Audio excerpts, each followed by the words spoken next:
আমি যে স্ট্রবেরি গাছগুলো লাগিয়েছি সেগুলোতে প্রচুর পরিমাণে ফুল এসছে, দুটো একটা ফলে পরিণত হয়েছে, কিছু ফুল ফুটছে আর তার সাথে সাথে গাছে কিন্তু প্রচুর পরিমাণে কুঁড়ি আছে। চলো গাছে কেমন পরিমাণ কুঁড়ি আছে একবার ভালো করে দেখাই, কারণ গাছের এতটাই গ্রোথ ভালো, উপর থেকে পাতার আড়ালে কিছুই দেখা যাচ্ছে না, তাই পাতাগুলো একটু সরিয়ে তোমাদেরকে ফুলের কুঁড়িগুলো একটু দেখাই।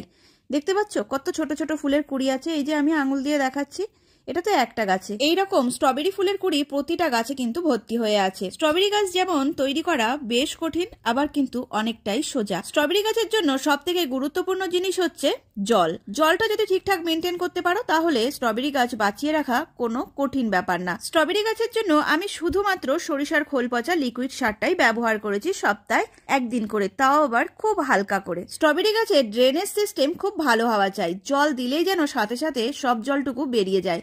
তবে মাটিটা ড্রাই হতে দিলে চলবে না, সবসময় একটা ময়েশ্চার ভাব বজায় রাখতে হবে।